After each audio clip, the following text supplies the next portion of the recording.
One other thing which really struck me, and again makes me wonder, how much has he thought about this, right? He talks about multi-club ownership, right? There's been suggestions. He loves this idea. He wants to buy clubs in Portugal and Spain. We've established this is not a new idea. It's not an innovation. No. City have been doing it. City have about 1 million clubs from Lommel to Troyes to a big stake in Girona, Manchester City. New York City FC, now Palermo as well. Yeah. And obviously Leipzig, maybe the gold standard. I would argue that Leipzig and the Red Bull Group are really the only ones who've really made it work. We don't know the numbers. City say, oh yeah, we're happy with City Football Group. How many alumni of all these secondary city clubs have ever played for Manchester City? I think you can probably count them on one hand. And then how many have actually made a significant contribution to City? Other than Zach Steffen, probably not very, most contributions have been like Zach Steffen's contributions, right? Yeah. Which is not big contributions. No. So this idea that you want to do this is my big innovation. When, by the way, all these other American billionaires, whether it's David Blitzer, Bob Platek, the 7-7 Group, the other was the Pacific Media Group, whatever the hell they're called. A lot of people are doing this. Yeah. Chelsea were de facto doing this already with Vitesse Arnhem, by the way. By the way. He speaks of this as like, oh, look, we're going to do this super innovative thing. I'm like, okay, fine. Maybe but just we don't even know if it works. This is what we want to do. This is part of our development. Maybe he didn't really say like we'll be the first to do this, not knowing that others did. I don't know. I don't know. On the positives, okay. Well, is the Thomas Tuchel didn't want to collaborate with us a positive or a negative? Because that didn't make any sense. Like I said on the FC show last night, we do quickly. Why would Thomas Tuchel want to collaborate with someone who knows nothing about football, who you don't speak the same language, who tells you, hey, why don't we play 4-4-3? Who they said to you 50 times in the summer, what about Cristiano? Hey, Cristiano would be a great signing. Why would Thomas Tuchel want to collaborate with him? Why? Just tell me why. Why is he surprised that Tuchel was then hard to work with and hard to talk to? If you come up with stupid statement like, hey, what about the 4-4-3? I think that could work well for us, don't you think? Or what about Cristiano? That he could do well for us. Why would you if you're Tuchel? And maybe Tuchel should have been a bit more... To be fair, on this point, we're hearing Tuchel's version of events. I've said this before, right? We get this massive spin from both sides. Right? It was always going to happen. Just fine. And to me, more serious, and I've said this, I'm going over old ground, is this guy who's not listening to you, who doesn't want to collaborate, your solution is to go and spend $300 million based on his recommendations, and then you fire him. That makes zero sense. Yeah. Right? We're in agreement on that. That's still... So up for the positives now. What are the positives? Because watching it, I didn't see many. All right. Let's do one more negative for the positives.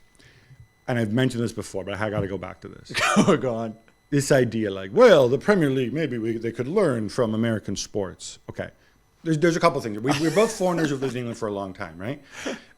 Nobody likes the guy who comes in and tells you, well, why don't you learn from me, right? Yeah. Especially when it comes to marketing. Especially when it comes to marketing the game and monetizing the game. Because you know what? You can criticize the Premier League for many different things. That's true. Right? Millions of things. One thing I think that they've been pretty darn good at is they've not been afraid of innovation, right? Yeah. With 30 years ago, putting names of players on the back of shirts with numbers. Nobody had done that before. Yeah. Welcoming foreign owners, welcoming foreign talent, right? Yeah. They're an absolute juggernaut, okay? So you tell me, I need to learn from you. And sorry, what do? You run a baseball team? Why don't you look at baseball's demographics, right? And then you bring up the All-Star game. Why don't you look at the All-Star game ratings? On-side ratings are all All-Star games. This is the part that bugs, that's got to rankle, right? Yeah. For all that criticism of the Premier League is filled with people, including, by the way, a bunch of American owners. Yeah. You don't think Fenway Sports Group? You don't think you don't think Billy Hogan at Liverpool knows a thing or two about American sports and his owners? The Glazers, Kroenke, imagine the 49ers at Leeds. You don't think they look at this and say, what can we borrow to make... They waited for Todd Boehly to arrive and say, hey, learn from us. Oh, yeah, Todd, we never thought of any of this because we're dopes. We own American teams just like you do. But, hey, we never realized that. I have to say, when I was... but I'm saying, obviously, this is what Boehly meant. But this is how he comes across. Yeah. This is how he comes across to the other owners and how he comes across to the English media, which, by the way, they tore him a new one, okay? Yeah. And I think they went kind of over the top. But that's English media for you. That's true. Always going to But if you play the character of, like, the American coming in and teaching you, okay, let me show you how we do it in grown-up sports. That's what you deserve. Obviously, that's how they're going to react. Big time. It made me jump almost. I was like, oh, don't go there. Don't go like, hey, learn from me, learn from US sports. Don't go there. Like, you've been here 2 minutes again.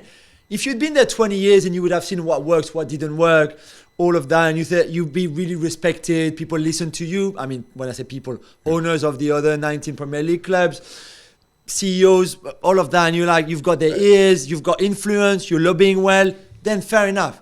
But not when you've been here 2 days. Do you remember Gary Cook, the former Manchester course. City? Yeah. Okay, so obviously Gary Cook's actually English. He's not American, but he lived in the States for like 20 years, worked for Nike, whatever. So when he came in, and this is, by the way, is 15 years ago at City, he annoyed everybody at the Premier League owners meeting, saying that they were all in the Stone Age in terms of monetizing the game, and they could do so much better, and they need to listen and follow City's lead. Now, we know what happened to Gary Cook, and a few years later, for something unconnected to this, obviously he was gone. But it's that kind of attitude. That doesn't fly. You're talking to alpha male billionaires who are in the same business as you. Some of them have been far more successful than you. Yeah. I watch how you speak. Definitely. Now that said, the relegation playoff. Oh, you like that? I love that. But you know what? It's not new. It's not new. I mean, we do it in France, so if we do it in France, it's definitely not new. They do it in France, they do it in Germany, they do it in Serie B, in Italy. In Belgium as well. In Belgium, the whole thing is a big giant playoff. But to speak as if like, whoa, this is all new. Like, oh, listen to me. What about playoff? Like that. This is what gets me. An all-star game. Again, so we've been focused on it. We've had fun. You and I even have had fun making our North and South teams and whatever. Well, fun, I'm not sure, but yeah. It's silly whether this actually can make any money or whatever. But again, not new. The Football League 11, right? Yeah. In fact, but you and I are precursors. In fact, we should get Boehly. You remember how we did Battle of the Leagues, right? Yeah. Like, let's have a competitive team from 8 different leagues in the world and group. Yeah. Why not do that? That might be something That's a proper tournament. People get behind. The problem is, and the timing was obviously wrong, but if he had not been, Klopp asked the question about the All-Star game because he obviously coincided with the end of the Liverpool game when those quotes were coming now on Tuesday.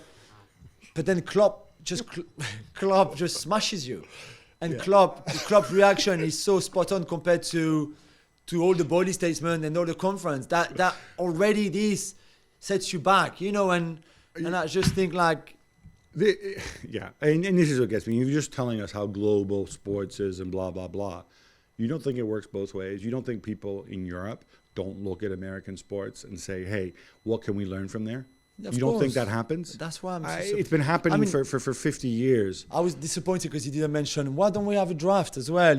Instead of signing players, let's have all the under-21s, and then we get a big draft for all under-21s. Todd, that's a great idea for you, my friend, for next time.